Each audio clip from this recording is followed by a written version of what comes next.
Hey everybody, welcome to Sodbuster's Metal Detecting live stream. Hey, we're going to have three guests on here this evening. We're going to be discussing actually a couple of upcoming events for this year. Uh, this evening we've got Okie John here, John Waldrop, and Justin Finney, the Okie kid, right? Yep, the Okie Yep. kid. All right. All right. But we're going to be discussing that here, their event here pretty quick. And we've got Outlaw Metal Detectors. Dan is trying to come on right now, but he's having an issue. I think we're all having issues tonight. Yeah. Oh, there he is. There he is. Hey, there we Dan. go. We got a whole crew here. You good, man? All right. Hey, Dan, I was just telling John and Justin that I'm having some Wi-Fi issues this evening. So if for some reason I get kicked off, I'll be back on real soon. Don't panic. I'll just have to reboot my Wi-Fi. I'm not sure what's going on tonight. Alrighty. But anyway, so it's good to see everybody here. We got a few people in here right now, and good to have you join us. If for some reason you guys miss any part of this, there will be a replay on Facebook or on the YouTube afterwards. So anyhow, I'd like to show you guys a few things here real quick. Let me set this up. Let's see if I can do this here.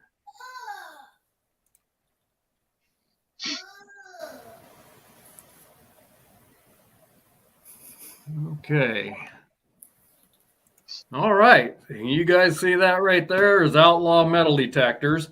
I hope everybody can see that screen okay. Yeah.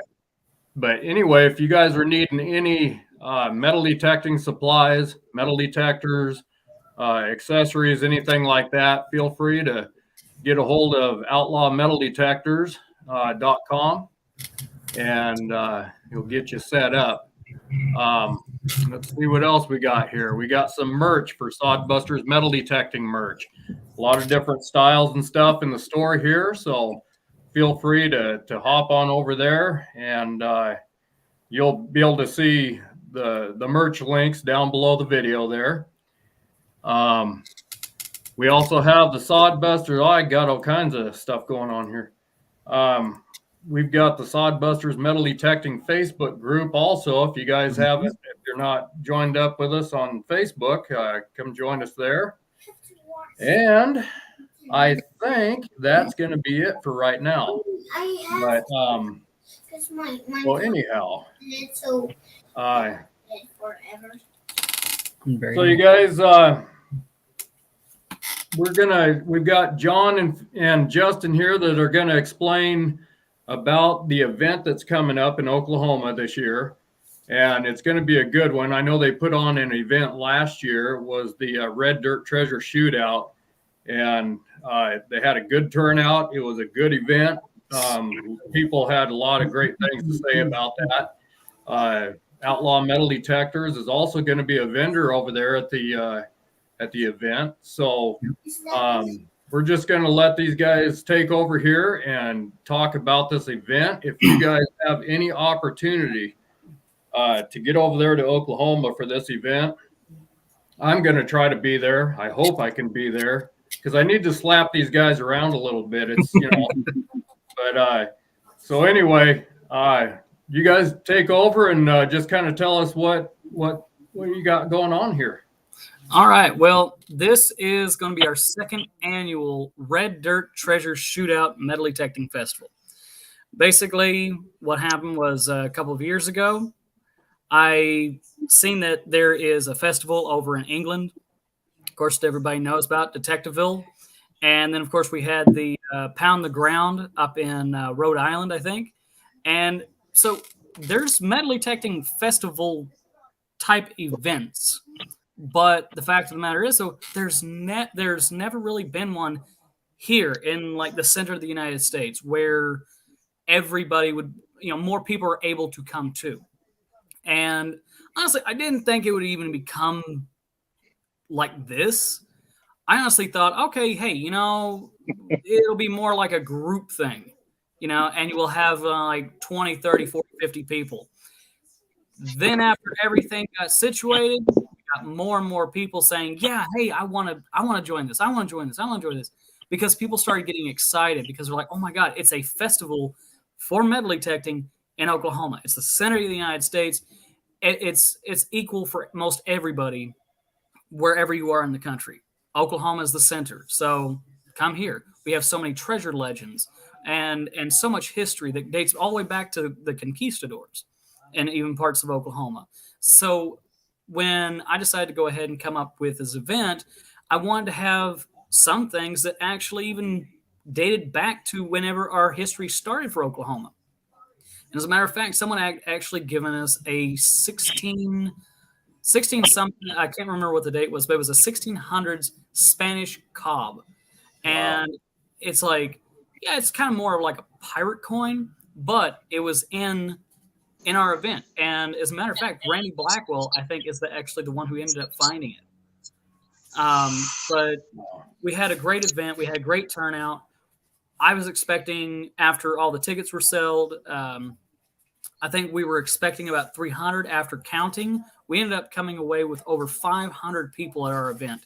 And I mean, that was almost, it was almost to the point where it's like, with parking and everything, it was a bit of a headache. And the great thing is we fixed a lot of the mistakes that we had made with our first year.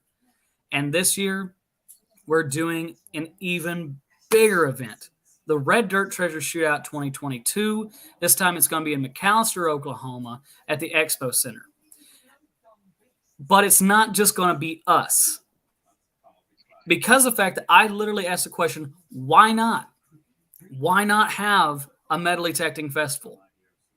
So my good buddy right here, John, he called me and said, hey, I seen that the John Schneider of the Dukes of Hazzard, he's going to be in Oklahoma. What if we try to get him? It was more of kind of a joke. I was like, well, hey, you know what? Only way to find out is if you just ask him. I was like, ask him. He called me up, I think, the next day, and he was like, dude, you better be sitting down.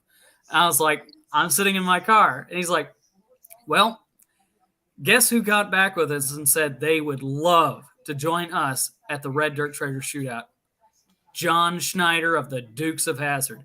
And this thing just blew up. It just grew and grew and grew out of control. And now, right now, with everything, with the townspeople of McAlester, with John Schneider and his wife, Alicia Schneider, and just with the Red Dirt Treasure Shootout, we're looking at an attendance realistically anywhere between 3 all the way up to 5,000 people is going to be probably enjoying this event.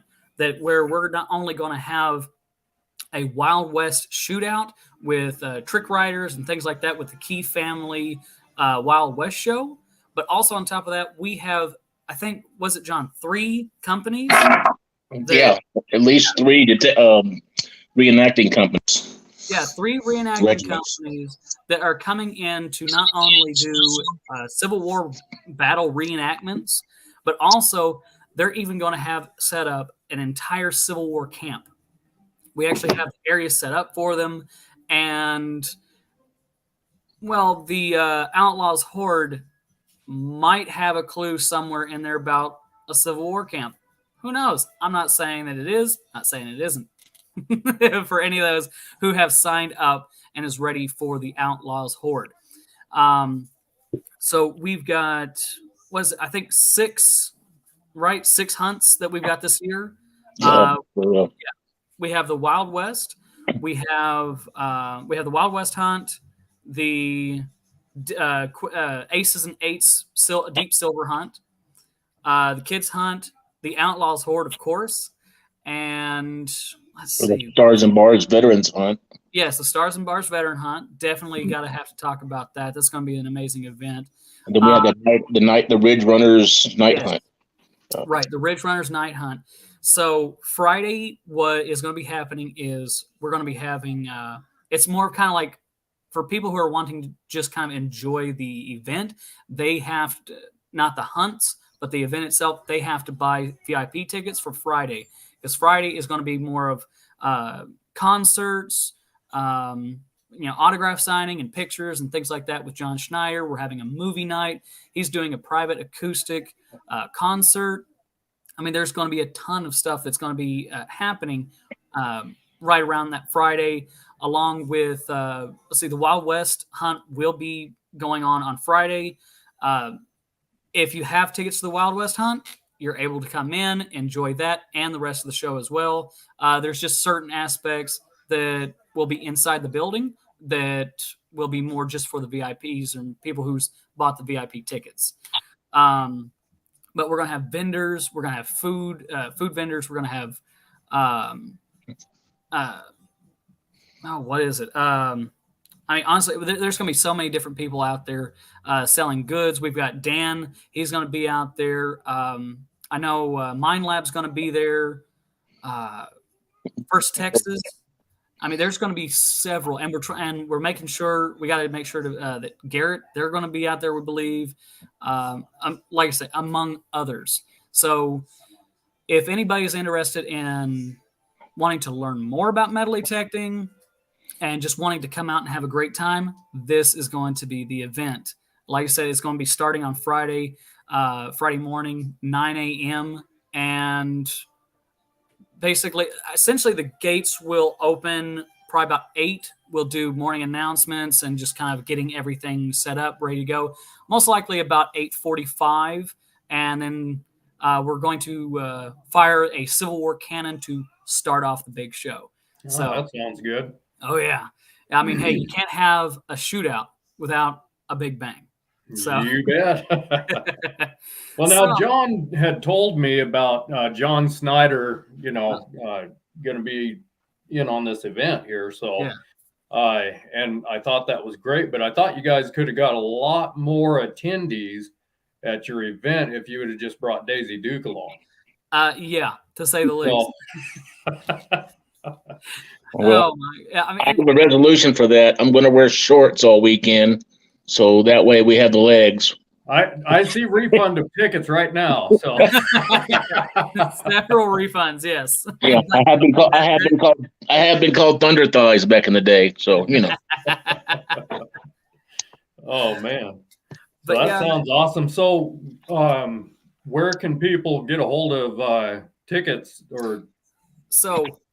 Tickets, you can go to bowsextravaganza.com and you'll go under events, and I think it's pretty much just scroll down to June. It's Bose Extravaganza on the road. Make sure you go to the right one, because even though they're same people, it's Bose Extravaganza on the road. If you Google that, it'll have their events, and then it'll say buy tickets, and then you can scroll down and you'll see. It says Red Dirt Treasure Shootout. No, it may say Wilburton, Oklahoma, and Robbers Cave, and we're in the process of getting that changed because we changed venues. But the tickets are there. You can buy individual event tickets. You can buy all the tickets together. If you buy all the event tickets, now the kids is free. Yeah. Kids 10 and under, there's no charge. Even though we do ask, go ahead and click on it if you're bringing kids, just so we can keep a good idea of the numbers. Yeah. But if you do all events, that automatically includes a general entry into the Bose Extravaganza on the road. Mm-hmm. It does not include the VIP. I think that's like around $250, but there's a lot of perks you get. You get an extra concert, an extra movie night, T-shirt, and all kind of different things like that. So you get a lot of one-on-one time with Cody McCarver and John Snyder and their whole crew, and things like that. But I know that John Snyder is a musician as well. Is he going to be doing music as well? Yeah, his band, the Stars and Bars Band, is going to be performing. I think, from what I understand, Friday, Saturday, and Sunday. No, it's going to be Friday and Saturday. Oh, Friday and Saturday. Okay. For our event, every event's different. So some events they do 3 days. some too. And with us doing metal detecting too, he's going to do a private event Friday for the VIPs. And then Saturday, it's going to be open to anybody with a general admission ticket. So he'll have a concert. He'll have his general layout there so you can take pictures and with that. And I think we went to another one here in Oklahoma, where they were kind of practicing for the night that later that night. Yeah. There was people with lawn chairs just kind of quietly enjoying them setting up and even practicing. So that was kind of a neat little bonus time. I believe they're going to do kids inflatables, so the kids have something to do. Car show. Yeah. So there'll be different things where you're not stuck. If you don't metal detect, or obviously we're not going to spend all day doing it. We have a lot of things to do. And if you don't choose to do those things, you want to relax at your hotel or, what have you. We just wanted to make sure that you weren't stuck at the hotel with nothing to do other than waiting for someone to come home for detecting. Yeah. And we wanted to cut it down to a half a day, because of, the possibility of heat. That time of the year can be strong. Sometimes you're lucky and it's not too bad. So we did learn from last year after nearly suffering from heat exhaustion from both of us to be careful. So same thing with the reenactors. We wanted to keep their shows, 30 minutes or so. Yeah. That way they can get out of those hot wool coats and things and relax. So we have tried to think through everything and work with them to ensure everybody's safe and enjoy themselves. So honestly, and another thing is too, it's like last year, one problem that we did end up having was, and again, this was because of the fact that, where I had chosen for the first venue, there really wasn't as much room to have some of the other hunts. So we ended up having them about 2 miles down the road. So there was a lot of travel back and forth. A lot of people didn't like that, which I completely understand. So this year, because that's why we decided, okay, Expo Center we've got 150 of 200 acres of land that we're able to use, in which case we're going to have, like I said, the 5 hunts and, the whole festival, everything. And honestly, we've even been looking at some of the, aerial photos, and I've been kind of trying to figure out and trying to situate where each one of the events are. But one thing I definitely do want to get on here, because of all the people that's watching who has not maybe signed up for the event and might be like, okay, well, what is the best event? What's the coolest thing that's going to be there at this Red Dirt Shootout? Well, here's the big bag, the big daddy of them all, as it were, is going to be the Outlaws Horde. Now, me and John, we've actually been making a movie that has absolutely nothing to do with most of the festival, but has, like little tidbits that kind of run along with the festival. So I don't know. It's more of just a fun movie that we made inspired by the Red Dirt Treasure Shootout, and we're actually going to be filming part of it there at the event. But I say that to say this: it's called On the Road to Red Dirt, and what we're going to be doing is me and John. We basically steal $10,000 in gold coins from this bank. Well, now everybody, their mama, their daddy, and their brother and sister twice removed, and even their pet dog are all after me and John. And so now we have to bury the treasure, and we have to have some folks go out there and help us find it. That's going to be you guys, whoever's watching, who's going to enjoy the Red Dirt Treasure Shootout. We have a prize of $10,000 in gold coins that will be given away to 2 people. So it's going to be 2 packages of $5,000 worth of gold coins.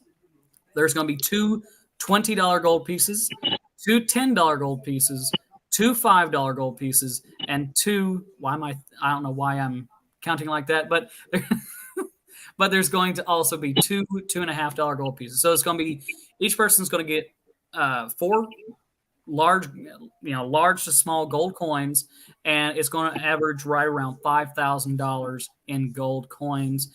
along with a two brand new metal detectors, backpacks, gear, the whole shebang, and that's all coming from right. Yeah, Yeah, I believe it's Fisher will have a new multi-frequency coming out before that time. As long as the thing doesn't pause that, but it'll be their newest model of detector, from what I understand, and a whole outfit of backpacks and just everything to go with that. yeah, And each portion will get that, so it'll be quite the prize by the time you add all the detectors and the gear and the gold coins. And that doesn't even cover the fact that to win the Outlaws Horde, you're still digging up silver in each level of this, and then you'll get to go back and do the clean out. So you get to find any silver that's been buried as well. So, well, people have been known to lose their top knot when I don't get my fair share. After hearing all that, I think Larry needs to come and he can work my booth while I go join in the hunt. Hey, there you go. There you go, Dan. I'll do it. We do have I think, was it 18,000 square foot building that we're getting this year? Is it something like that? I can't remember the exact square footage, but it's a very large building. Like the room that we're getting, and they even said that if need be, we can remove the wall and use the other room with it. But it's got a small stage in there, along with a projector screen and everything. And that's where we're going to do the VIP movie, and I think even just the regular movie on Saturday as well. So well, that'll be a place where people, we'll be able to go cool off as well. Yeah. We're gonna make sure to have. I may even do it myself. Have some drinks and stuff in there. I may just do that and work with Pepsi to get some, all kind of drinks and water and different kind of Powerades and things like that. Yeah. That we'll have available, and so that would, if somebody has somewhere to go. I had a friend that had special needs daughter.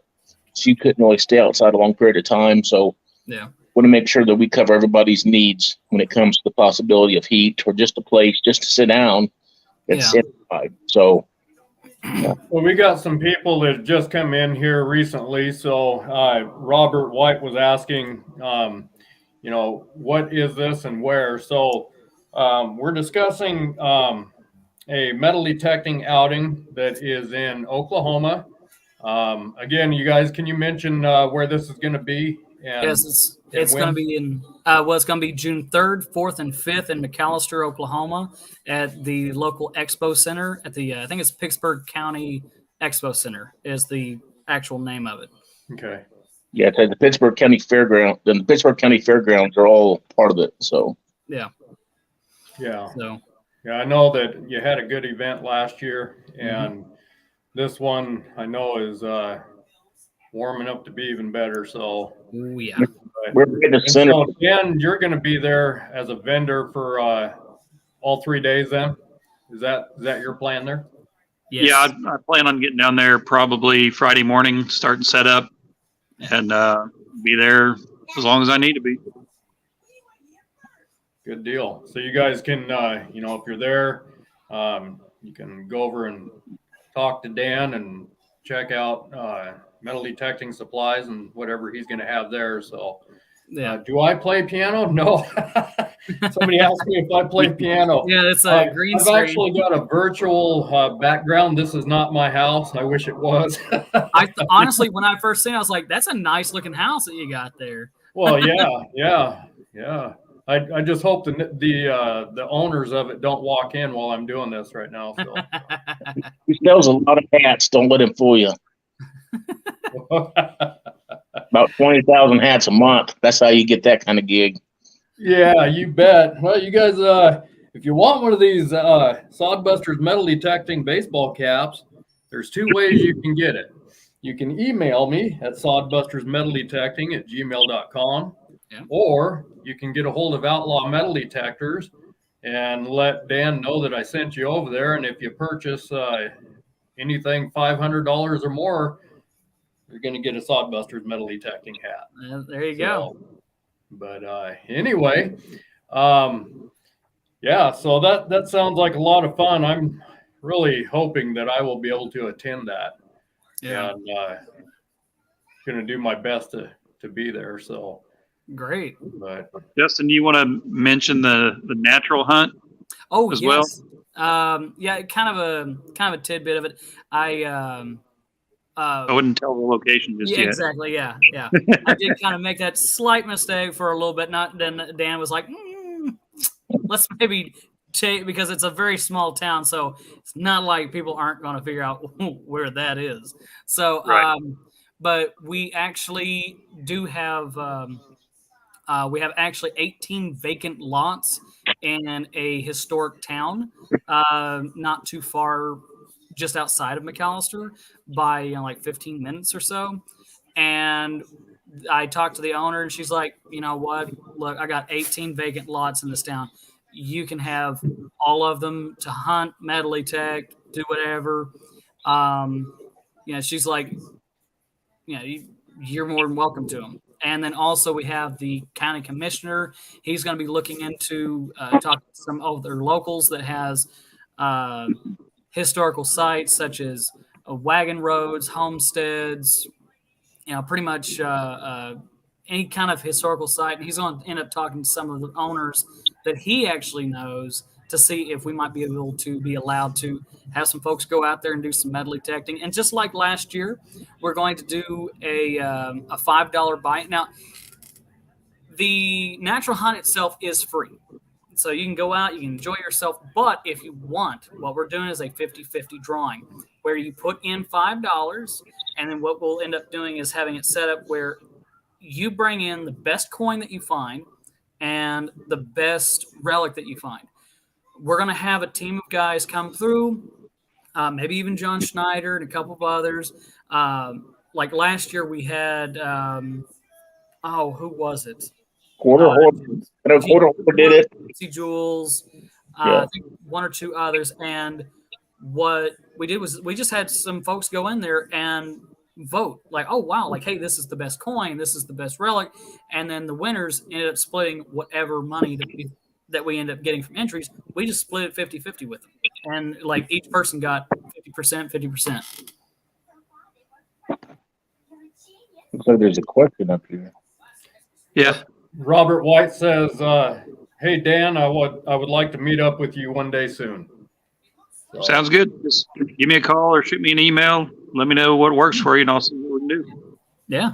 No, I'll say something. This has nothing to do with the shootout, sort of, but speaking of Dan, I just met Dan before the event last year. I don't know, several months before the event, but there's one thing that's very different about Dan as a dealer. I mean, he sells, most of the, the popular machines, and of course he has all kind of different accessories and different companies, and he keeps adding things to the point that I don't even know what he sells anymore. But he's one it's just called goodness. That's what it is, John. Just goodness. He just covered all the bases for just about anything. But he's one of the few dealers that I know, at least in this part of the country, that is a small dealer that, has enough demos on hand, or that he personally uses, that you can come, use the machine, get a feel for the machine. How is it balanced in your hands? How hard is it to operate? How simple is it to operate? How well does it work, in Oklahoma soil versus maybe somewhere like Pennsylvania that has what they call those hot rocks. Yeah. So he can kind of give you an idea of what it's like to be in which you don't find a lot of dealers online. Yeah. While we say, hey, stay away from places like Amazon and places like that, to where you're just buying a detector and you don't get service, you don't get, hands-on, because can you buy them everywhere? Sure. Yeah. But getting something that doesn't fit your needs, or just doesn't feel balanced, maybe it's too heavy, maybe it's too basic for what you want. And he's the one I know in this area. And, we have a few around Oklahoma that he takes the time to make sure you don't have buyer's regret. Yeah. And says, hey, I know you came here for this one, but let me show you this one. It might not be as much, or maybe it's a little more. just so you are happy before you leave. Yep. You know, maybe they leave at the moment. Huh? Come in looking to spend, whatever amount, and so a lot of times they walk out and they've spent quite a bit less. Perfect example is a lot of detectors, especially older ones. The screens, are fairly small. And I've had two customers recently that one guy was 89 years old, another guy was 91 years old. And I just like, wow, I hope I'm still detecting at that age. And they thought they wanted a certain machine. They came in, I showed it to them, they looked at it, and I noticed they kept swinging it. And then to see the number, they would bring it right up in front of their face, see the number. And I noticed that, and I said, guys, let me go grab another machine. I brought it out, had a lot bigger display on it. The numbers were, a lot bigger, bolder, and similar machine, similar specs, and put that in their hands. He's like, wow, that really made a difference. So I actually lost money because he was looking at about a $700 or $800 machine, and he walked out with a $500 machine. But, I'd rather him get the right machine the first time than have buyer's remorse and, have to sell that machine or, whatever, just keep using it and not be the machine that he really wants or needs. So, yeah, I try to do the best for the customer. And, if they ask me anything, I give them my honest opinion, good, bad, ugly, whatever. I'd say, well, that's, certain tools, for instance, are fine for certain users. yeah. But if you're a big burly guy and you like to, use tools for what they're not made for, which I know Justin's bad about doing, there's certain digging tools that, that you're going to tear up. So, I try to steer customers away from something that they may tear up, if they're a big burly guy, if they're, Indiana Jones. Yeah, if they're 110-pound female, they're probably not going to have enough muscle or weight to do that kind of damage. So sometimes there's a better choice for them. Anyhow, Right. I'll quit yapping and let you guys get back to it. Oh man, but yeah, one thing that is going to be very interesting is the fact that the Outlaws Horde. One of the things that's really neat about it is that it's actually going to be the essentially the Great American Race and National Treasure mixed together. So what's going to end up happening is, as soon as you get signed in and everything up there at the table, you're going to get an envelope, you and your partner. You will not be able to open it until the gun or horn or whatever goes off to start officially the Outlaws Horde. What you're going to do is you are going to pull out this sheet of paper and do not throw them away. You got to keep them all. You take it out, and it's going to have a rhyme, poem, or something. It's going to have some kind of clue on there that you and your partner are going to have to figure out about something that's going on somewhere around the festival grounds. Then that will lead you to the next location. You go over to that area you feel is the right area. You're going to start one is going to metal detect, and then the other person is going to dig. So that's why it's the team. And then also, so one is going to have a metal detector, one is only going to have a shovel. So you're just going to kind of switch out one detector. So again, we're just kind of wanting it to be a team effort, but we don't want it to be, like, oh, well, I've got a metal detector, and then they end up digging two bags, and then and then it gets very confusing after a while. So one will dig, one will detect, and then the next time they'll switch. So if that makes sense. Well, let me just clarify real quick. If I come over there, I'm detecting, Dan. You're the digger. We'll see about that.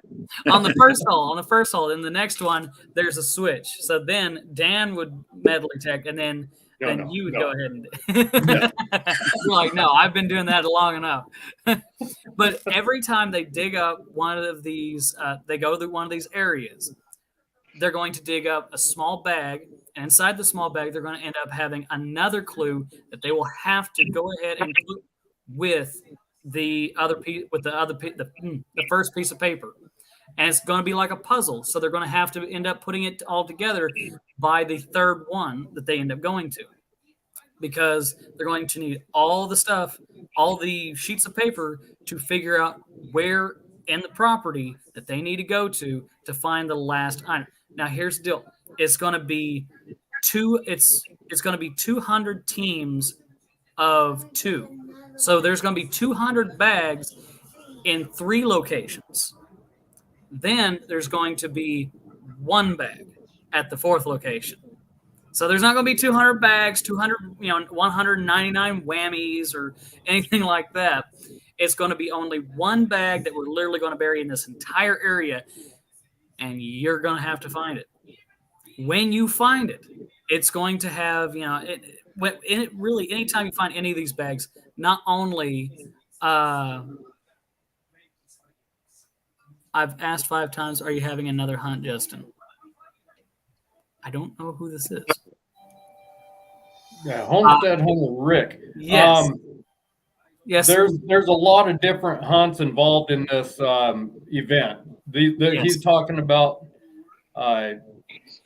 I'm assuming you're asking if there's going to be different types of hunts. There's going to be a kids hunt. There's going to be night hunts and all kinds of stuff, right? Yeah. Yeah. Basically, like, it's just like I want obviously the big daddy of them all is going to be, the Outlaws Horde, just because, the prize of the metal detectors and the $10,000 in gold coins. But also a lot of people have kind of asked, well, what's going on with the Outlaws Horde hunt? How is that situated? How is that done? Because that's what I want people to understand is, you're going to be switching metal detector, shovel. Then the next time, each person is going to just simply switch over the detector and a shovel and do that. Like I say, it's going to be a team thing. And so what's going to end up happening is in each and every one of these bags is going to be 2 silver coins. Obviously, each person gets to keep them. Then they take the clue, they figure it out, and then they move on to the next location. Some of them are going to have 2 silver dollars. Some of them are going to have silver half dollars. One of the 601 bags that we're going to be putting in the ground, one of them is going to have 2 gold coins. And it'll be either 2.5 or $5 gold pieces. We're not exactly for sure just yet. But either way, that's a win. Exactly. You're getting 2 American gold coins, and we're trying to make sure that they're all from the 1800s. So, because, it's just Wild West and such. But yeah, so we have the Wild West hunt, which we're going to have everything from Civil War era relics, old gun parts, buckles, coins, all kinds of neat stuff that we're going to end up having in the ground that's just Wild West related. Then we're going to have the night hunt, which is going to be no lights. You will not be able to use a flashlight, headlamp, anything like that. It's going to be at night. And if I'm thinking right, MINELAB is still over it, right? Yeah, they do a heck of a night hunt, man. Yes, they are going to have these blood red lights pop up, and no, it was going to be at Roberts Cave State Park, but because of some complications with the park manager, with some miscommunication with the old park manager, we decided that it was actually better to move it over to McAlester, Oklahoma.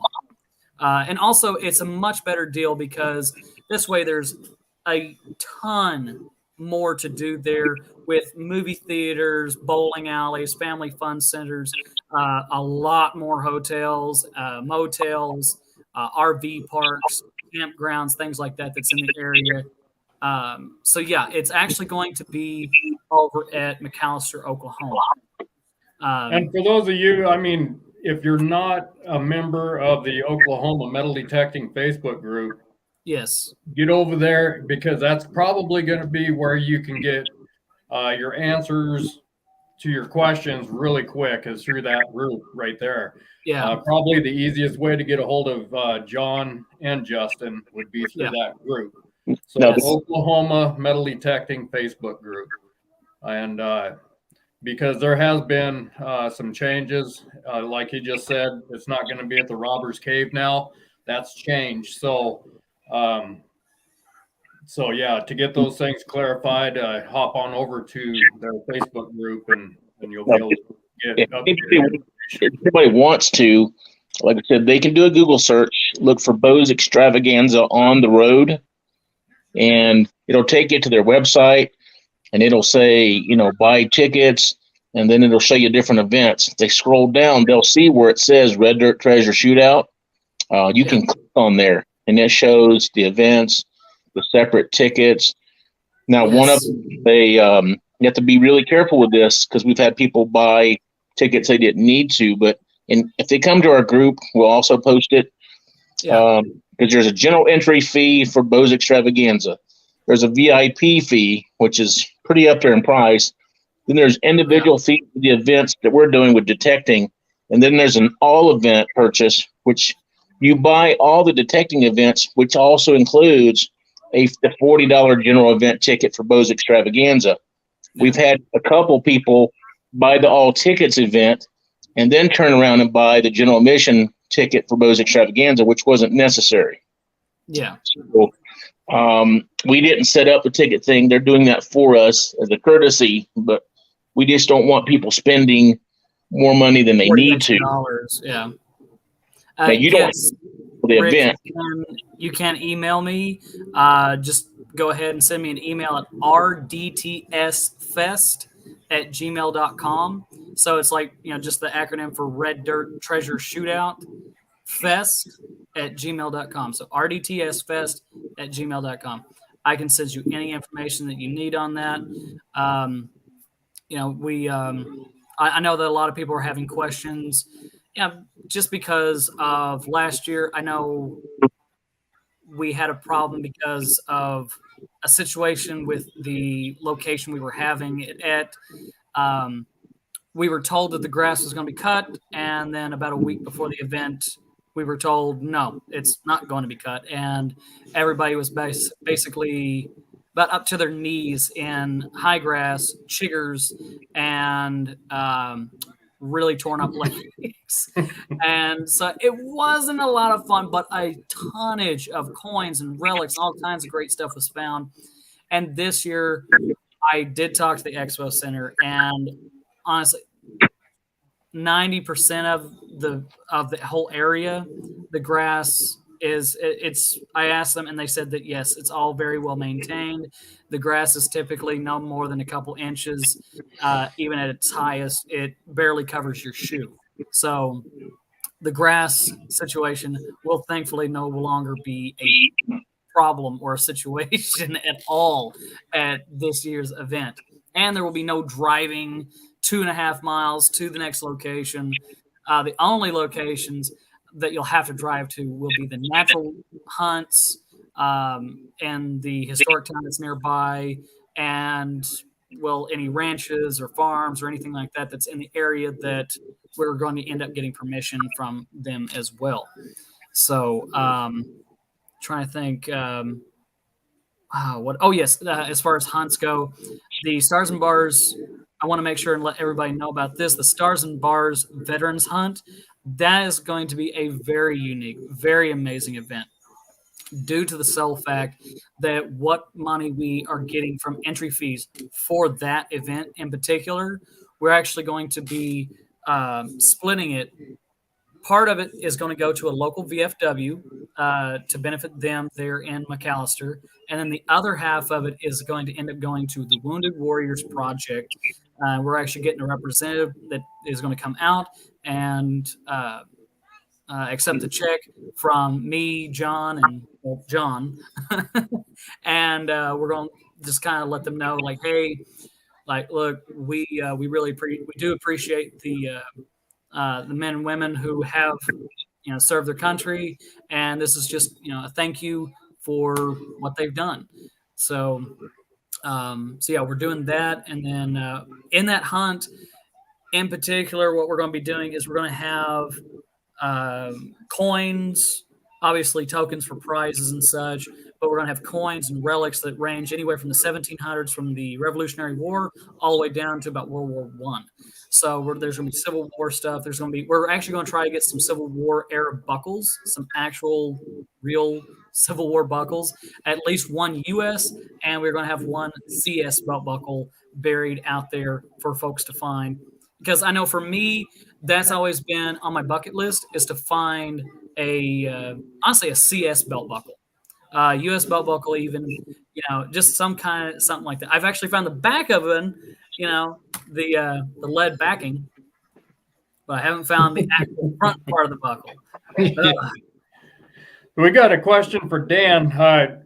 Rodney, I didn't get to your question for quite a while here, but he's asking you if you sell Predator shovels. Unfortunately, no.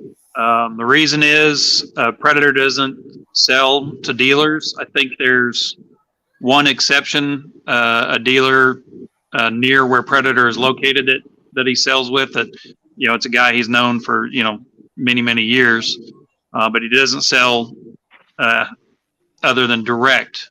So, my opinion, Predator probably has the best selection of shovels, and they make some of the best shovels that you can get, period. So I'm not going to steer you away from Predator at all. They make a very good product. A lot of people don't know this, but Predator and Lesh or Lachey, which is also known as WW Manufacturing, that's a brand I can get. The owner of Predator and the owner of the Lesh used to be the same company. It used to just be Lesh or WW Manufacturing. They were brother and sister. They split, so now there's the two companies. George, who owns Predator, he focuses on the metal detecting crowd. That's why he has a lot more selection, different lengths, different styles, different types of handles. So, if that's what you want, I would say definitely get a hold of George. He's sold out on a lot of models a lot of times, but they definitely make a really good shovel. So unfortunately, I can't get you a Predator, but I can't blame you if that's what you want. Yeah. All right. Just be careful not to let Justin borrow a shovel, because he'll bring it back bent. All right. Yeah. All right. I got to hear that story because Dan mentioned something about that. All right. So what happened there? With Justin, I don't even know if he was aware of it. I don't know if I mentioned it to him. I don't think so. He borrowed a shovel for a short time for something else. That'll be. Kansas? Justin will probably put that news out at some other time. But it's an old shovel made by the whites, and I guess he got to prying on something, and he probably didn't even notice it. But I got it back, and I held it up and looked, and it's got just a little bit of curve at the end. So that goes back to what I was saying earlier about getting the how us guys are. We like to use tools for things they're not made for, and I think he thought it was a pry bar there for a minute. Yeah, I was trying to pry that gold bar out, but I just couldn't quite get it. Let me know where it's at. I'll go get it out of there. Yeah. I think one of the funniest stories I ended up having was I got a very good friend of mine. His name is Ken Fanning. He lives up there in Pawhuska, Oklahoma, and he never ceases to not tease me about, especially say this in front of anybody else when it comes to me metal detecting with someone. He's just like, oh, well, you just make sure that Justin ain't out there and make sure that there's not a cutout somewhere nearby. So what happened was he was coming down from Pawhuska and to come down here to Oklahoma City so that way we can enjoy some metal detecting and whatnot. There was a large area where like 6 or 7 homes had been torn out, and we got permission to go metal detect it all we want, so that way we can go ahead and they said, oh yeah, you can keep whatever you find, we don't care, blah blah blah. well, Ken was like, well, don't do any metal detecting over there at at the cutout until after I get there. And I was like, okay, yeah, no problem. I was like, well, I noticed that there's like a road cutout. I'll go ahead and run over there and just kind of see what I can find. He's like, okay, all right. He's like, just don't go to the spot that we're going to be at. I was like, all right, yeah, no problem. And so I go over and I ended up getting my first two signals were just two old lead bullets. And I mean, honestly, I was only there, I don't know, 5 minutes. And as a matter of fact, if you give me 1 second, I'll actually show you what I found.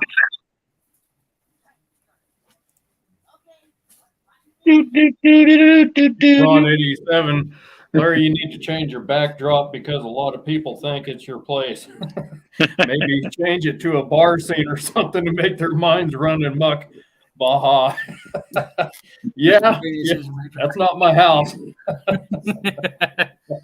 So my what ended up happening was I got this really great. I have an AT Pro, and literally right where the street, like this street over here meets with this street over here, right at that corner, I got this banging signal. I mean, it was 95, 98, hitting top end. And honestly, I was thinking, okay, this is going to be like a nice brass, copper disc or a nice something. Well, I flipped the plug over, didn't see anything in there. And I moved the plug over because I kept kind of getting a small hit, nothing in the hole. I was like, oh, okay, cool. So, something in the plug. I just popped one little piece of dirt, and all I seen was that. And wow, yes, I was like, oh my god, I know what that is. And it turned out to be a beautiful 1881 Morgan dollar. Oh man, yes. So to say the least, I stopped. I was like, all right. I can't. So do you need my mailing address now? In fact, he's giving that away tonight. Oh yeah, no. Because and I still remember the fact that it was in September. It was like September 5th, I think, or whatever, of like 2019. The only reason I remember that is because it was the first day that it was legal here in the state of Oklahoma that you could carry a gun without a license. So I had my 6-gun because I carry a 22 6-shot revolver, and I had it in this nice leather holster. And I was sitting there talking to my sister Tanya, and it was hilarious because I'm sitting there walking down this dirt street in the middle of downtown Oklahoma City with a 6-gun on my hip and an 1881 silver dollar in my pocket. And I was talking to her. I was like, oh my God, I just realized something. She's like, what? She's like, I was like, this is literally the closest thing to time travel that you can literally get to. A metal detector truly is the closest thing to a time machine, because when you pull something like this out of the ground, you are the first person to touch it, to feel it, to hold it, to see it, since the person who lost it. I just lost that. I lost that like 3 days before the hunt, and I have it back. 3 days before the hunt? Man, I'll tell you what, man, I don't know how you got it underneath that concrete and underneath that like 4 inches of dirt. Well, I just had a little issue here. We had somebody coming on here spamming something online, and I went to block him, and the chat moved, and I blocked somebody else who I didn't mean to block, and I don't know how to get him back. Oh, so, as a matter of fact, we just had business with Mike today. I just So I'm trying to figure out how to get him back here, but I don't know how to do that. I'll have to send him a message. One of these days, Justin's going to find like the coinage that I find, and he can eat like a king like me. Oh, yeah. Yeah, Oh, I'm making baked potatoes tonight. well, I would say my advice would be if you're gonna have a metal detecting partner, Okie John would be the guy to be metal detecting with right now because he just hurt his foot. So Yep. if he finds something, you could either take it from him and run. He can't catch you, Yep. or it's just Well, you can win either way. He can't catch you to grab your treasures. I So, got a bum shoulder, a bum arm, a bum right foot. I'm half blind. I'm like, man, I'm already halfway into retirement. All you got to do is just walk at a fast pace like Jason in those Friday the 13th movies, and you're golden, man. yeah. Yeah, it's so funny because John is always talking. I got a bot in the house. Yeah, I think that's the one I was trying to block, but I ended up the chat moved right when I was going to block him, and it blocked somebody else, and I don't know how to get them back. So I'll have to send him a message and let him know that that was not. If that was Mike from earlier today, tell him to go ahead and send me a text message with the question, and Yeah. I can answer it here. I don't If that's- know. I didn't even get to read his comment, but I don't know if he was asking something or what it was, but it was Mike. So Mike White Cotton. Yeah. Oh, do you see the mess? What did he have a chat there? He obviously did. somebody said click his name in chat, and I think unblock will be an option. But I don't know if it works like that or not. I tried that, and it's not allowing me to. I even right-clicked on it, and I don't see. It's just got the Ghostbuster circle with an X or a line through it. White cotton. So, well, I'll have to send him a message in a little while and let him know that was unintentional. So, but Oh no! Yeah, John. No, Lost John. Yeah, I'm not sure what happened there. Yes, Mike White Cotton. So, but you guys, I want to mention something else too. I don't have a lot of. Well, I've got the information. I just haven't had a chance to look at it yet. Yeah. But there is another event coming up, and it's actually local to my area. Oh, great. And so I want to mention that too. I'm just going to pull it up here real quick. Yeah. Local to my area. Oh, great. Whoops. And so I want to mention that too. I'm just going to pull it up here real quick. Wait a minute. What do we got going on here? Whoop. Okay. We're having all kinds of technical difficulties here. Let's see here. Maybe I won't get to share it. Let me see here. There it is. You guys see that? I don't. Okay. Let me. All right. Let me go down here. Go share screen.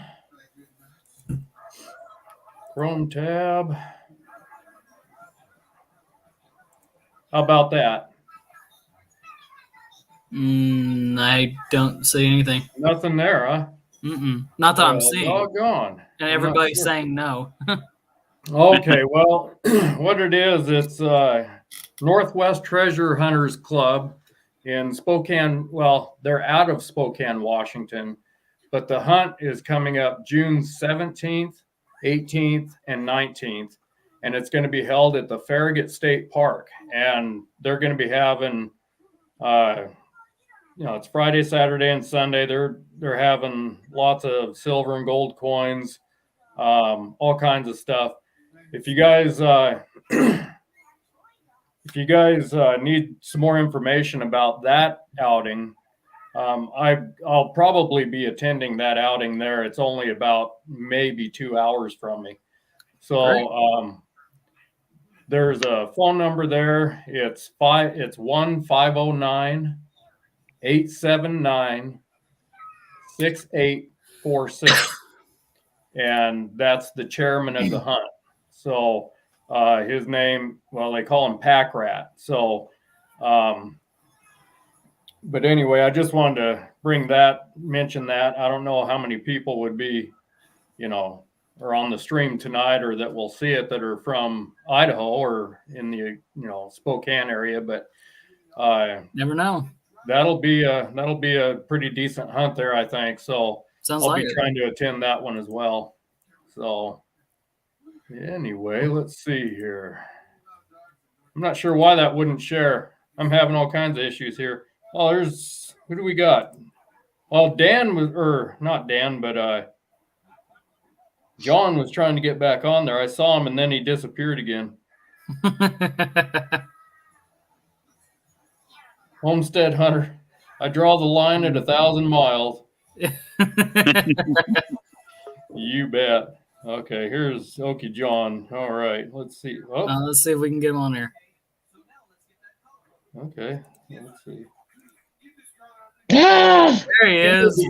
Yeah, Hey, now we're all messed up. my phone dropped and it I grabbed it, and when I did, it took me off. So that's just the way that it rolls. I thought you dropped your teeth.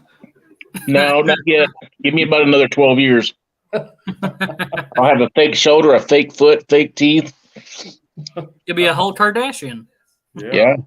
I mean, not worth $1 billion, but I'll be dashing all right. My little rascal scooter. You'll see the Grand Canyon. You bet. All right. Oh man.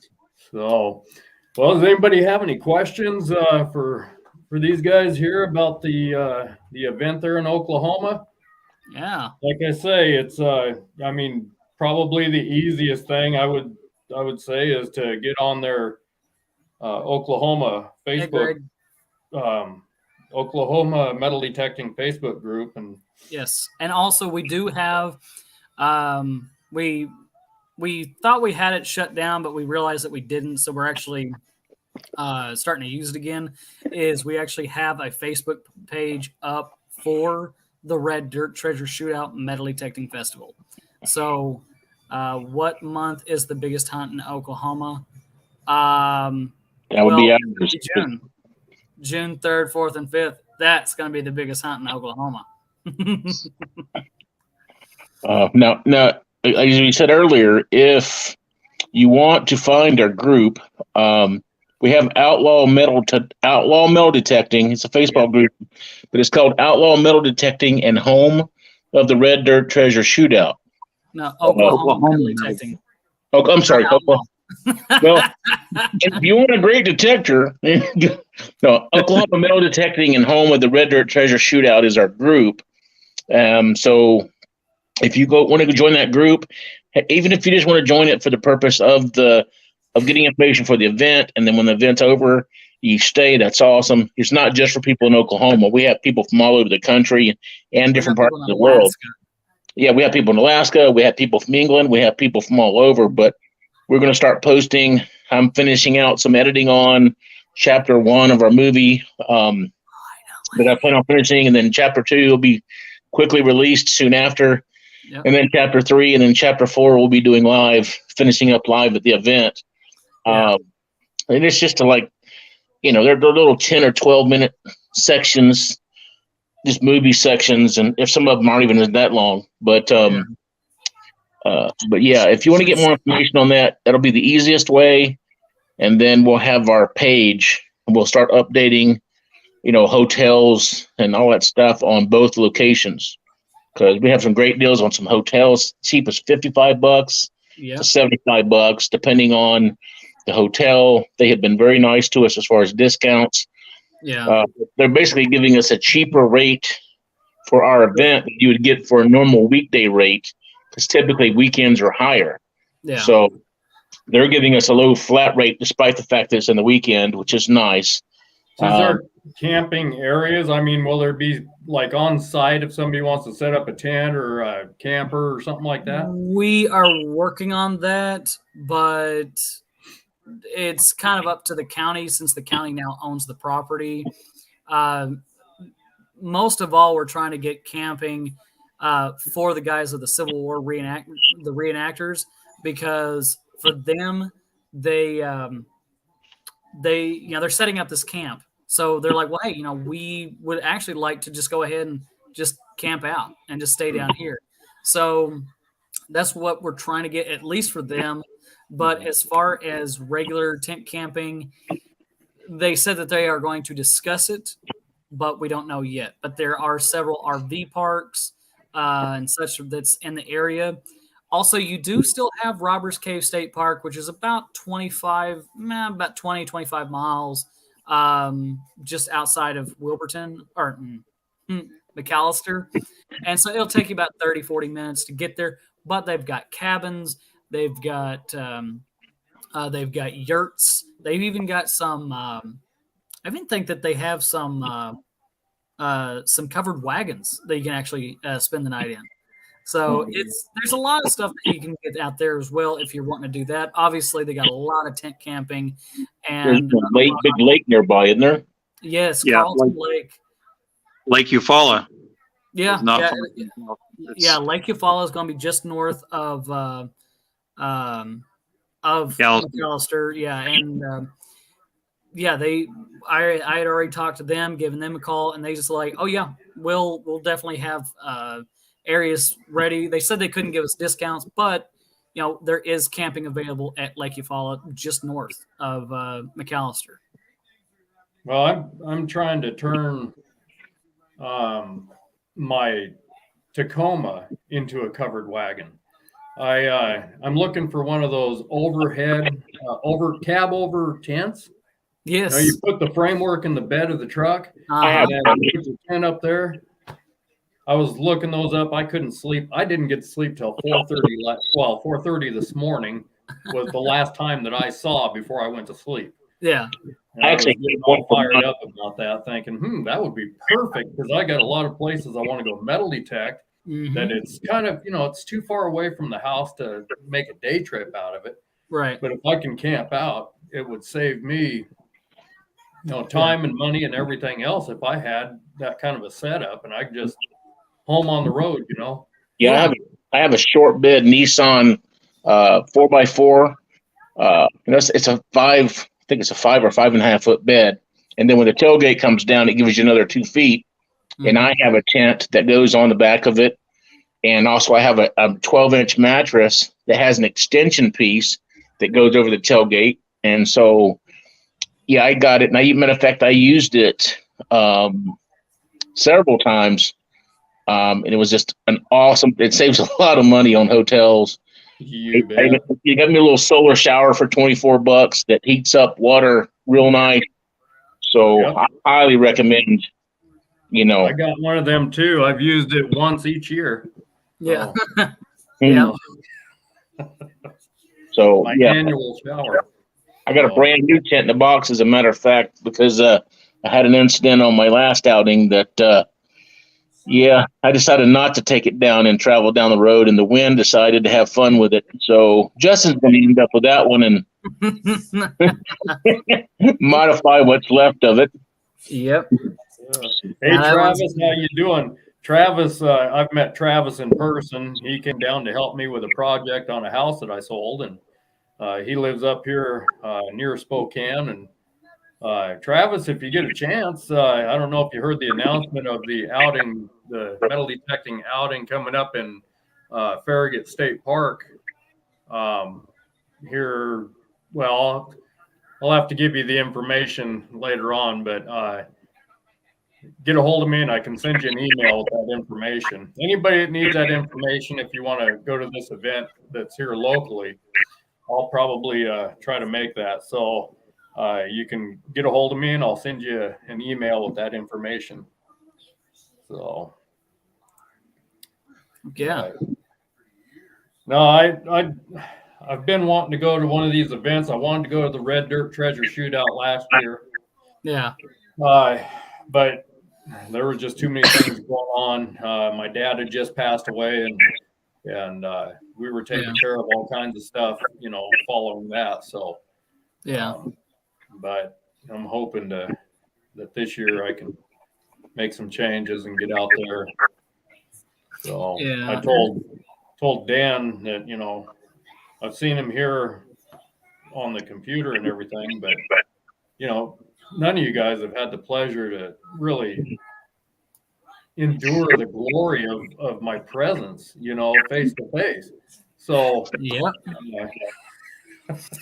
Oh, one thing I did want to make sure and mention too is we're actually having a very interesting parade on Saturday at 9 a.m.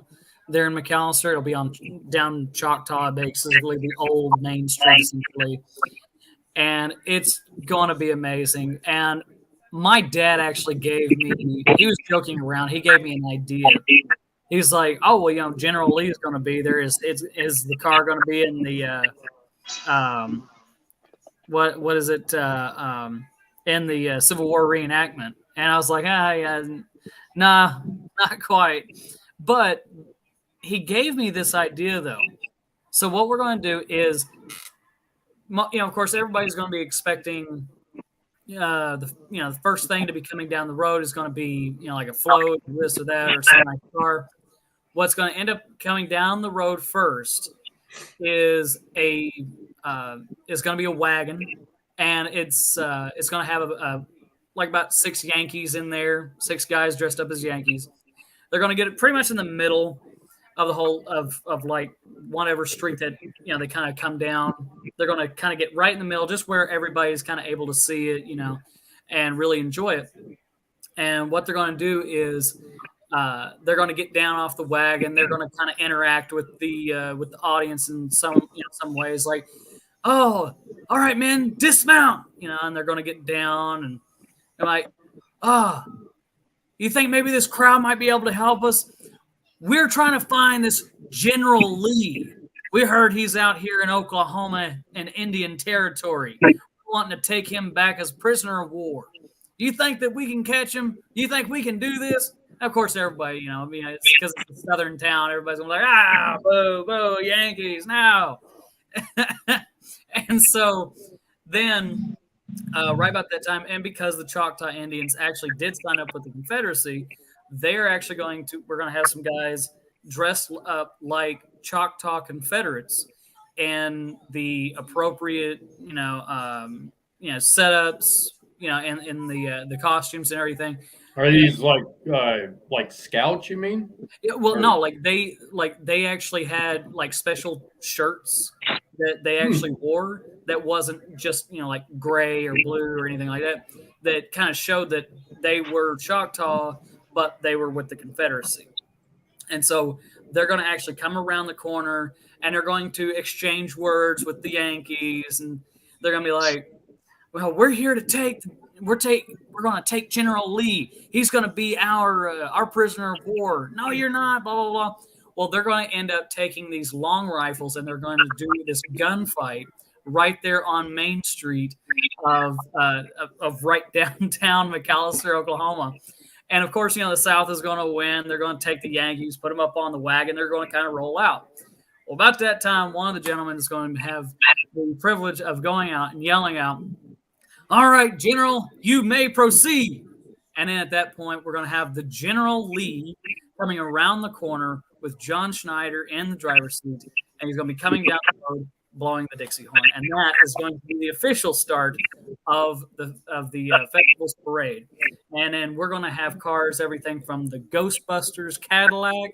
We're going to have a Batmobile, the Scooby-Doo van, the Jurassic Park Jeeps. And I think someone even said that one of the guys actually has a DeLorean from Back to the Future. So I was wondering about that. Yes. So it's perfect because it's really, this is the kind of event. It's going to have everything. You know, it's going to have guns. It's going to have Wild West. It's going to have buried treasure, and it's going to have fast cars and movie stars. So it's going to be an event that, I mean, I talked to John last night and was like, hey, why don't we do a chili cook-off during the event? He's like, Justin, shut up. Okay? We can't put any more stuff in this dang event. Jeez. But yeah, so it's going to be an amazing event. It'll be a lot of fun. Oh, yes. Yeah, you bet. You bet. All right. Anybody else got any questions for these guys here? Yeah, I was just looking that over. And somebody messaged me. Yeah, whoever's whoever wants information about the Idaho hunt, then just let me know, and I'll get you an email sent out with that information. Again, the Oklahoma Metal Detecting Facebook group is a good place to get a hold of Justin and John, and just kind of follow them there, and you'll see updates there. And what'd you say the name of the page was for the event? Just either the Oklahoma Metal Detecting page or Red Dirt Treasure Shootout Metal Detecting Festival. Okay, so you guys can look those up and get more information on. Yeah, no, it sounds like a heck of a lot of fun. Oh, yeah. So I'm hoping I'll be able to attend that. But Hopefully, yeah. And We're working on taking up an offering for you. there you go. Hey, I take all them offerings. Sponsor a child. Just $19.95 a day. What's that? Sponsor a child now. Play soft music now. $19.95 a day. You too can send a child to Metal Detect. Arms of the angel. Matter of fact, I'm gonna have to start selling tickets here. Act now, and Dan might have a little RV there, and you could stay in that RV so you don't have to have to burn to death in the Oklahoma heat. Nope. Dan says nope. You're on. You're in it. That's like no way. I don't think I'm bringing the RV this time. Well, you can rent his RV maybe. Just $19.95 a day. You too can rent an RV. Well, we'll see about that. Oh man. Hey, Airbnb, but for RVs. Put the I'm Idaho sure hunt it's on your page. Let's see here. I was trying to share it here. Let me try this one more time, you guys, because share screen.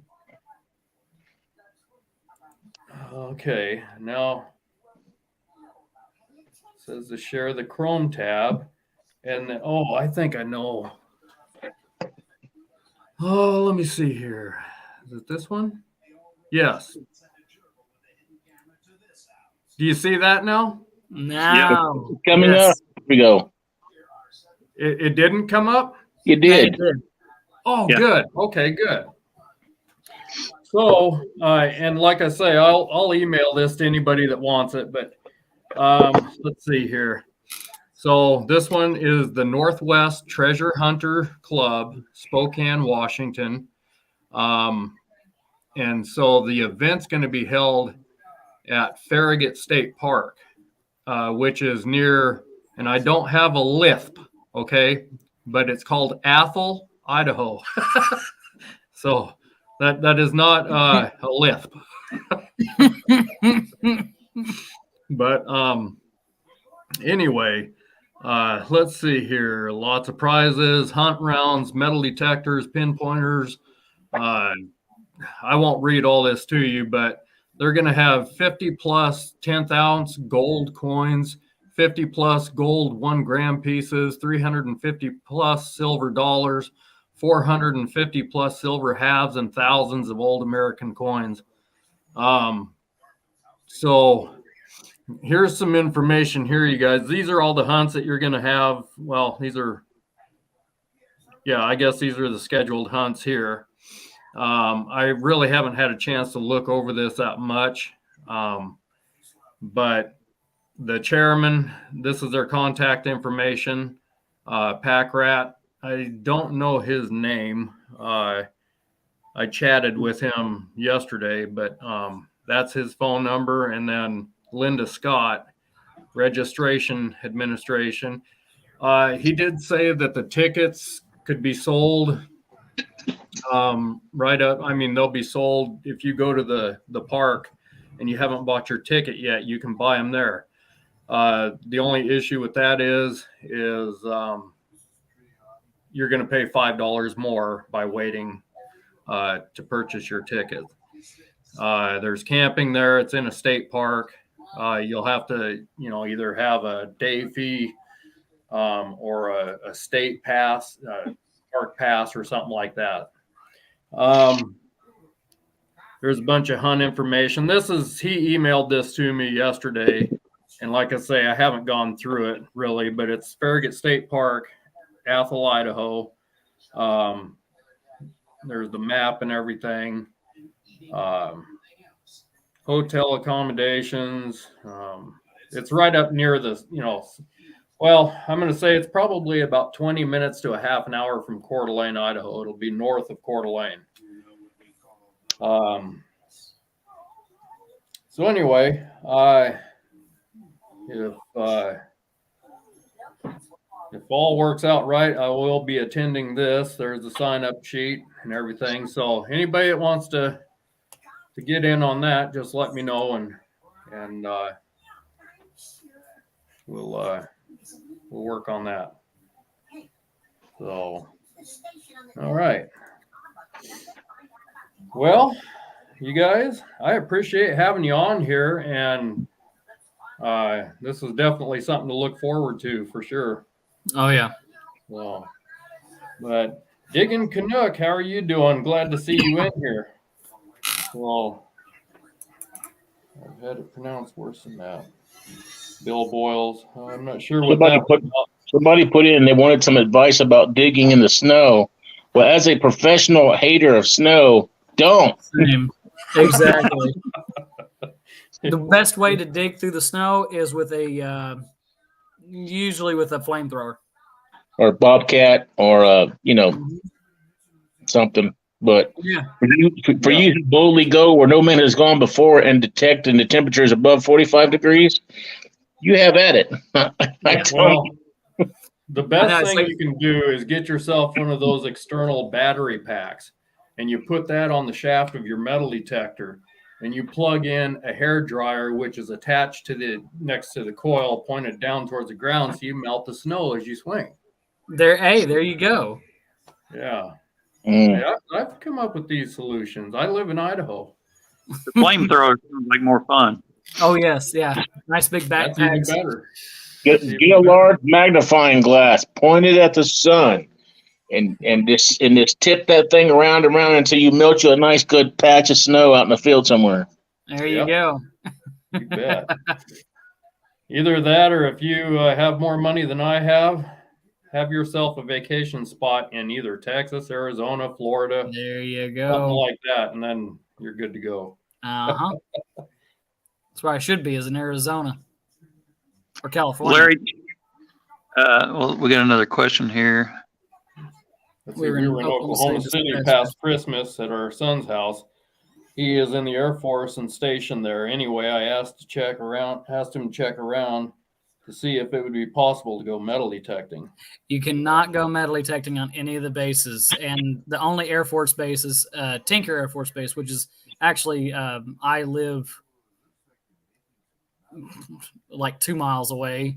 Like it gets annoying because it's like I'll go outside my apartment, and the whole building shakes from the planes going over. Yeah, and then when it comes to federal property and stuff like that, they just don't allow it. Yeah, exactly. That and can what get sucks pretty too is, hairy.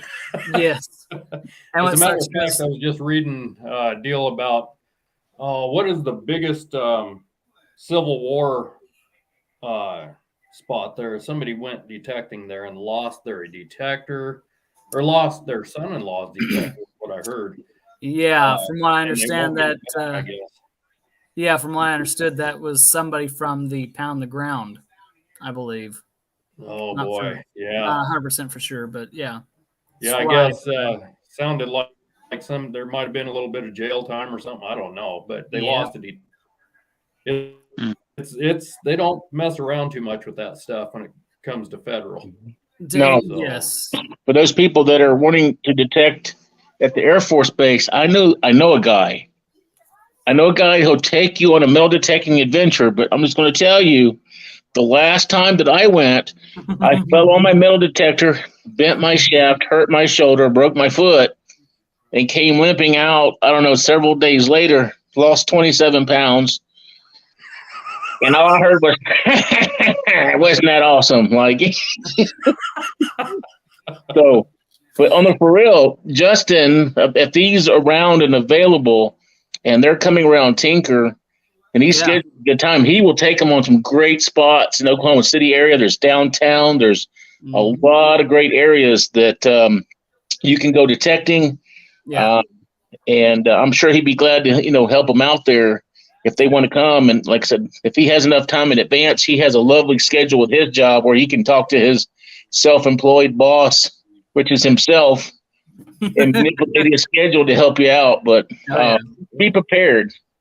Have water, have enough food for 17 days, a splint, a cast. A very nice first aid kit. Yeah, it would be best. Yeah. It's like there's several spots I have available to hunt that like are all around the Oklahoma City area. They're all within driving distance, very short driving distance, but then usually like the furthest would probably end up being like 30 minutes. But I mean, I've got so many places that I've taken these guys to, and honestly, I love meeting up with new folks saying, "Oh yeah, hey, come on out here." What about old folks? Yeah, and that's the thing too. I will typically try to figure, like, depending on your skill level. I went on a very interesting treasure hunt with three of my buddies. One of them is actually a very good friend of mine. Her son Hillary, Antonio, and me and him are good buddies and everything. And as a matter of fact, I think he actually just turned like 16 or 17, and he was wanting to get into metal detecting. So I was like, hey, you know what? Me and these two other guys, we're going to go out and we're going to metal detect and treasure hunt. We're going to look for a canyon that a bunch of outlaws actually used to hide out in, and we're going to go out there. We're going to dig around. According to my GPS, we shouldn't need to walk, but maybe like a mile, 2 miles tops, and that's about it. I mean, that should usually be pretty fine. Problem was, though, it was New Year's Eve. I did not know that the gate for the logging road was closed. And, well, we had already driven that far, so we ended up walking about 9 miles. It's only that far on the map. Exactly. Yeah, it's like that far. That's we're getting that much closer. We walked like 8.5 miles to the canyon. We found the canyon. And we started hearing hunters up on the ridges and stuff like that. And so we was like, okay, well, we'll just kind of come back some other time. We hunted around, didn't find too much. But again, because we realized because of the time difference, we only had about another hour and a half worth of daylight. And so we knew that we were going to be having to hike another 8.5 miles back to the car. And a lot of that was going to be in the dark. And we are in the mountains where they have recently put out for a bear license for hunting. So we had to deal with the fact that there were bears. I've been bear hunting a few times. I'm not going to say he ain't out there, but also Bigfoot, Bigfoot sightings out there in that area and everything. So I was like, okay, this is going to be a very interesting trip. And we did hear things out in the woods. Mm-hmm. Like every time we would walk, we would hear, you could hear something out in the woods, just kind of like walking alongside us. And you're in Oklahoma. It was probably Saligay. That was the Cherokee tribe along next to you in the timber following you. You just didn't know it. It was creepy, but it was a lot of fun. We had a great time. I think I passed out only once, from a grand total of 17.6 miles. round trip of hiking. So yeah, it's only 18 miles. I mean, it's definitely better than the fact that me and two other guys went to the Panhandle, and we ended up hiking 15 miles one way, 15 miles back in July. And we had metal detectors, shovels, and for whatever idiotic reason, I ended up having a cooler full of beer. So that didn't really work out all that great. Yeah. Hey, Dan, you had a question here a while ago. What were you going to say? Oh, I was just going to let everyone know. I don't know who's on from last week. Just mention that promotion again for MINELAB on the Equinox 800. Promotion ends Monday, January 31st. And what that promotion is, if you buy Equinox 800, you get a free 12x15 coil included at no extra charge. Yeah, that's and a that great was a very value. limited promotion. I'm sorry? That's a great value. What's that? Coil alone is $239 is what that coil normally sells for. That's the price you're going to see everywhere online. So that's included free. A lot of dealers are already sold out of that promotion. There's no more available from the distributors. I have a couple left. I'd have to look. It's either 2 or 3 that I've got left. And once they're gone, they're gone. Or if I still have them up until Monday, they'll be available till Monday. And after that, the promotion's over. And so that's a heck of a deal. I've seen some other promotions that weren't bad, but that $239 coil for free, that's a heck of a deal. Now, a little birdie told me that if you mentioned that you heard it on this show, that I heard Larry might even throw in one of those $6,000 caps he's got there. Yeah. Yep. Now that's if I have referred you. Okay, so if you found out about Outlaw metal detectors through me, then and you go to Dan and you purchase a metal detector and let them know that I sent you, then you're gonna purchase $500 purchase or more, then you get a Sodbusters metal detecting hat. Just say he gave you to the show, then he sent you to listen to Dan, and Dan told you about the detector. You never know; he might feel sorry for you. We usually end up throwing a few other extra items in the box that most people find useful. Some little things here and there, and if you're looking at other sites and stuff, and you see the bundles, and you want a bundle like that, we can match bundles. We can put together a custom bundle for you.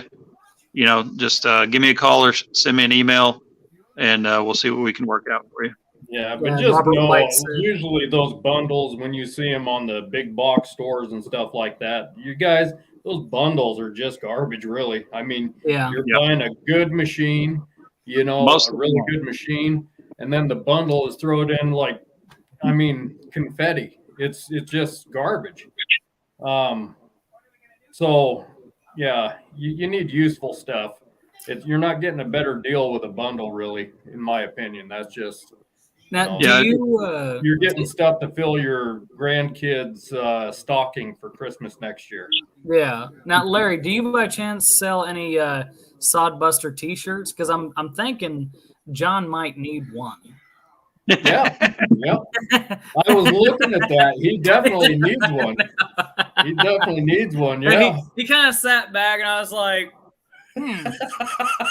I think it might have a few wardrobe malfunction, possibly. Oh, it's actually where I stick my hand in to keep warm. Keep warm. I think I seen enough belly button fuzz to make a pillow.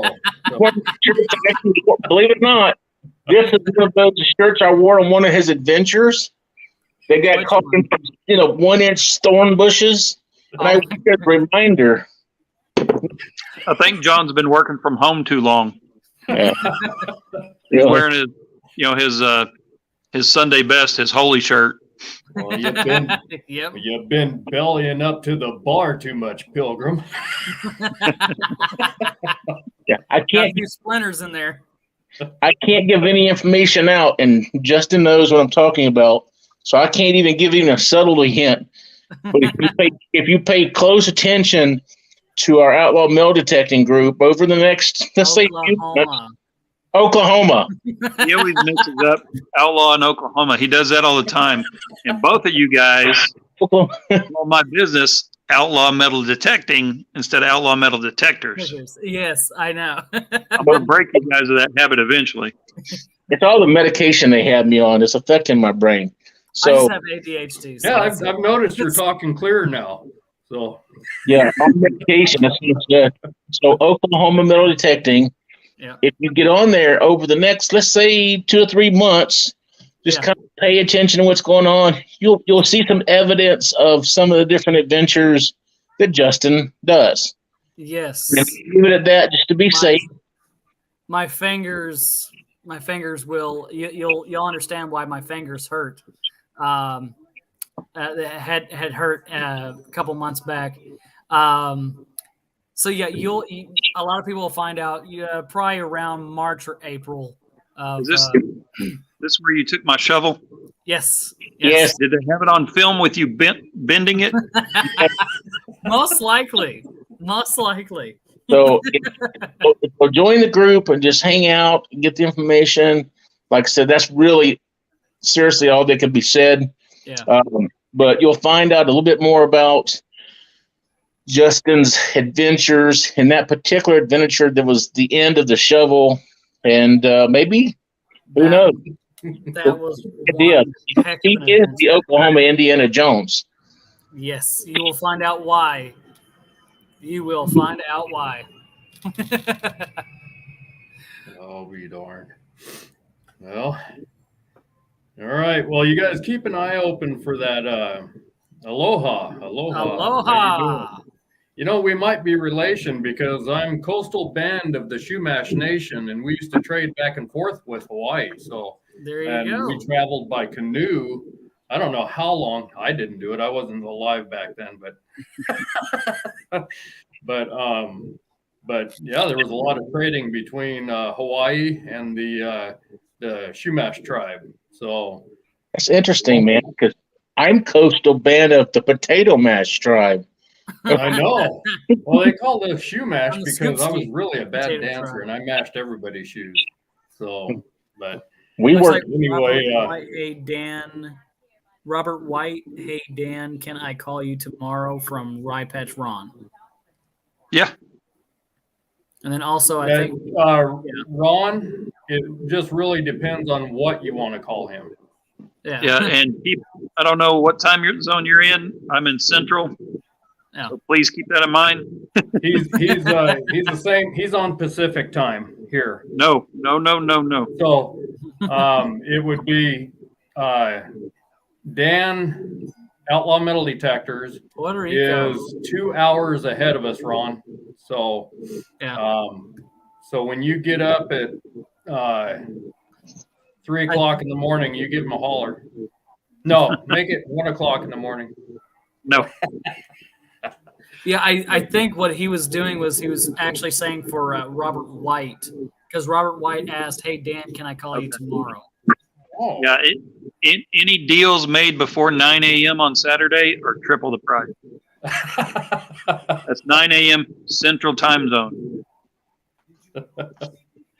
Oh, as you all can tell, I really need my beauty sleep. Come on. Yes. We're not going to argue with you, Dan. Oh, man. So, well, you guys, it's been a good show. A lot of good information here. I'm looking forward to all of this. I really am. So, anyway, any last words? So, Fold and go, if I'm able to make, what's that, Dan? I got notice today that the remaining parts I need for my fold and go kits, those are on the way. So hopefully in about a week or so, I'll have those available.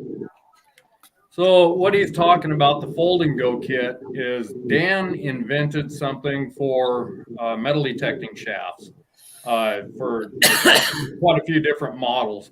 And what it is, if I can, it's this device right here. This is the folded up part. It's got a button here that opens up, and there's your shaft. So Dan, you invented this because you were traveling with your detector on a motorcycle quite a bit, right? Yep. I wanted to be able to stick it in a nice padded bag, strap it on the back of the motorcycle, and go. Yep.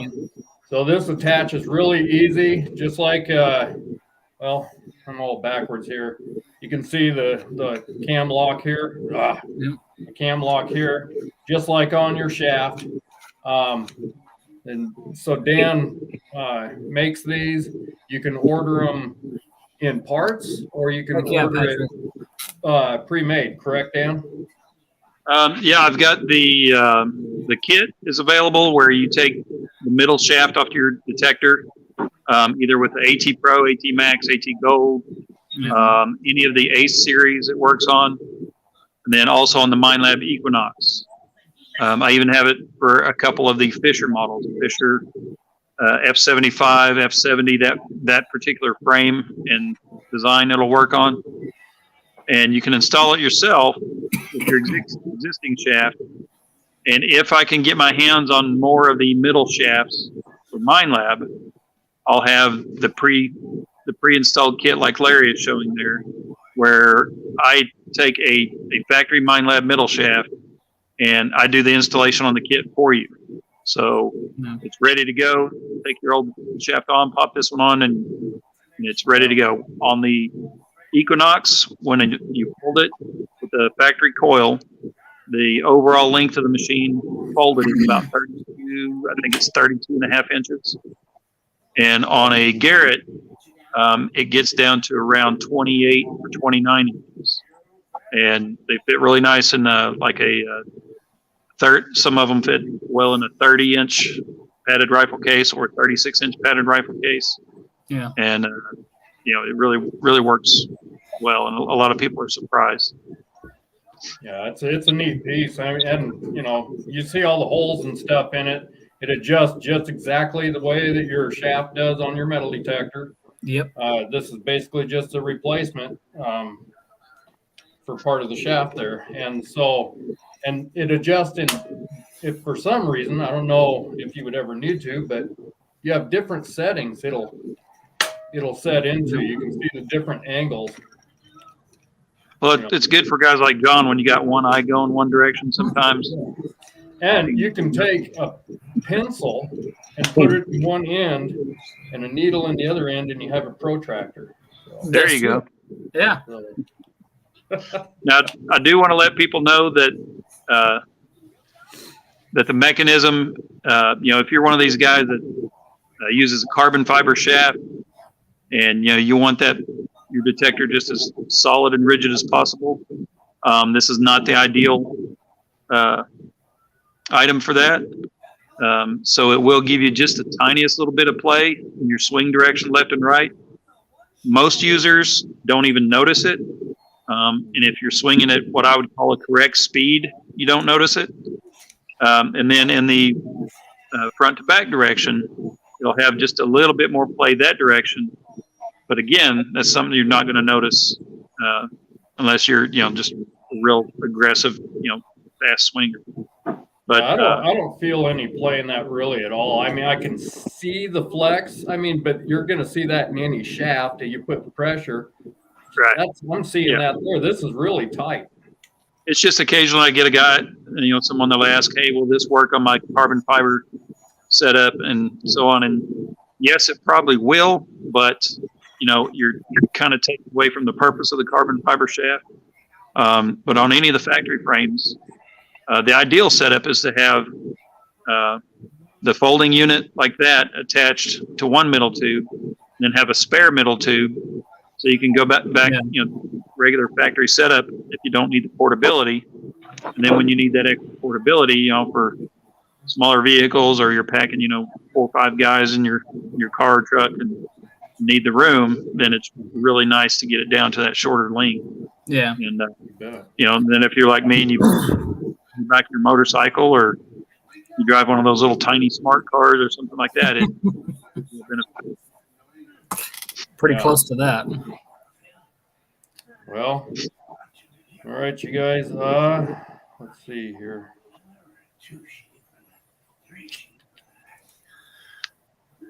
Well, anyway, all right. So yeah, just keep in mind if you are thinking about a Equinox 800, right now is the time to do it because of that promotion that's going on, and that's going to end. Is it Sunday night or is it end Monday? Midnight. Should be midnight on January 31st. It'll officially be over. Another thing to mention is starting February 1st, there's going to be a lot of price increases on MINELAB products. And that's not something I'm doing. That's something that is every dealer. MINELAB is wonderful inflation that we have now. Yep. That's the world we live in right now. Everything's going up except wages, and it's just unfortunate, but it's what we got to deal with right now. So, and they're going up. For example, the Equinox 800 will be about $50 more. Same thing with the Equinox 600. So, it's not just like a $5-10 increase. It's $50 is a pretty good little bump. So. Yeah. Mm-hmm. So.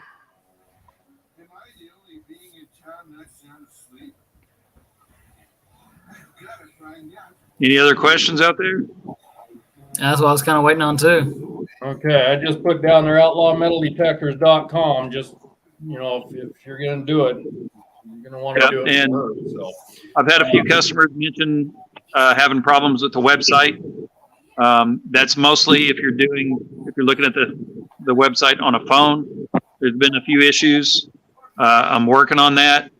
I'm probably going to switch completely over to another provider for the website hosting, one that gives me more tools, more options, and is a little bit better setup for what the website needs to do. So I apologize if you're having any problems.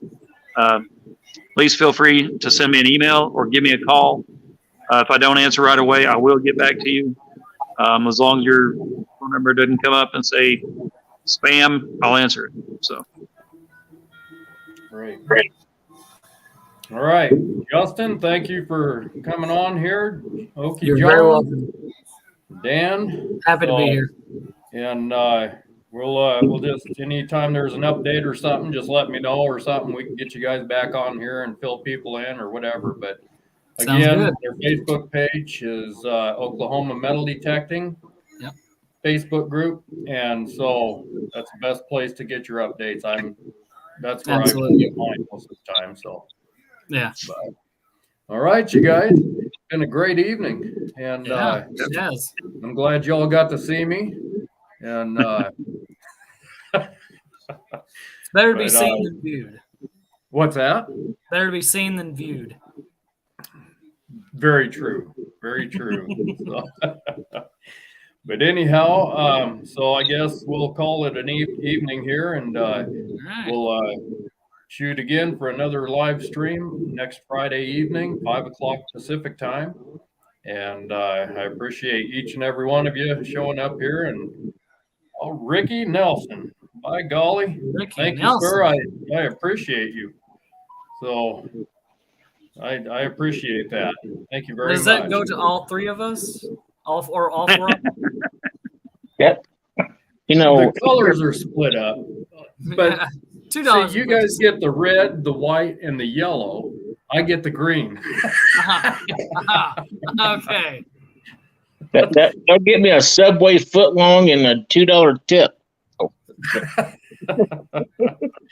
Thank you, Ricky. I had the opportunity to talk to Ricky last week and discuss a little bit about the Equinox 800 there. And it sounds like he's got some pretty good hunting grounds to detect. And Ricky, I'm drawing a blank right now. You said where you were from, and I'm trying to think.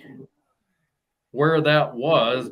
Oh, it was Mississippi. No, it was Missouri, I think. Am I correct in that? I think I might have. I can't remember. I talked to quite a few people, and I talked to somebody else here about the Equinox. Kind of gave him instruction while he was out detecting the other day. And oh, Tennessee. Okay, Tennessee. Yeah, it sounds like he's got some pretty good grounds to detect. And I'm looking forward to updates on what he might find there. So thank you again, Ricky. I appreciate that. But all right, you guys, you have a great evening, and All right. we'll see you there or in the air, huh? Absolutely. See you guys later. See You ya. bet. Play that piano, Larry. What's that? So go play that piano. Yeah. I'm trying to. I don't know. like Every that time I turn fireplace. off the computer, somebody steals it. So, but maybe one of these days I'll learn. But okay, you take care. Thanks for coming on, you guys. Hey, All right. you too. Good night. Good night. All right.